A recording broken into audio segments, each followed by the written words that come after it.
How many of you actually heard about blockchain before? That's nice. I don't get these audiences. Usually it's only, a third. And how many of you actually think they understand it? Okay.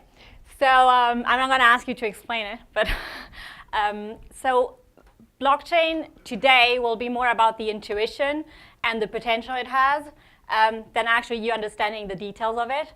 I'm happy to help you understand the details of it per email or per phone afterwards. My first slide is actually putting things into context. I know you just heard a presentation about InsurTech and how the space is moving. I'm an economist, so I like to look at the broader picture. And I think there's three main trends that are affecting our industry right now. One is this new social interaction paradigm, not only because of millennials. I mean, Generation Xers and even baby boomers are learning to interact with us, with our industry, and with technology in different ways. And they expect everything to happen in an integrated fashion. It has to be seamlessly integrated.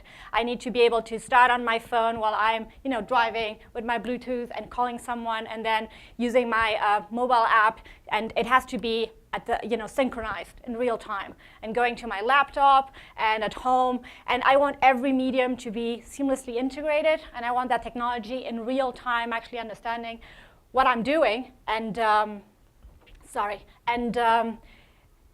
I behave. And I want that to translate into pricing, and I want that to translate into risk mitigation services. So we used to have an industry where we interacted with our customers twice, when we sold the policy and when something happened. And right now, we need to communicate with them constantly, and we need to be able to adapt our services and to adapt our risk modeling to what they're doing and how they are evolving in their behavior. So that's one very big trend that is affecting the way we should think about our products and services. The second one is, I wouldn't say I have it there, change in the nature of risk. I'm always about to change a title and then I don't. It's not the nature of risk that has changed, but risks are more interconnected than ever. There's multiple sources of risks that are moving together. We have new sources of risks. I mean, 2 years ago, I don't think anyone would think that someone would drown because Pokemon Go or in a game, but those things happen. Some people are just jumping into rivers without knowing how to swim because they were chasing a Pokemon. So we have connected cars. It's sad, but it's true. So we have connected cars. We have new sources of risk. Those sources of risk are more connected than ever. If you look at the latest global risk report from the World Economic Forum, you'll see it's like, this web of risks that all connect to each other.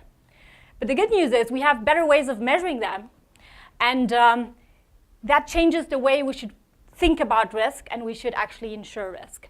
So, sorry, I keep pressing it forward, but I didn't want to do that. So that has generated, an acceleration in insurance technology, and what the hashtag InsurTech, that has been booming. And at some point 3 years ago, I decided that I wanted to track all those new ventures, and startups got increasingly difficult. So we have this database where we are tracking them.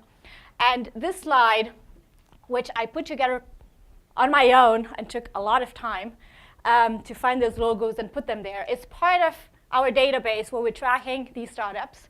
And this is only 1/3 of the InsurTech players I have in my database.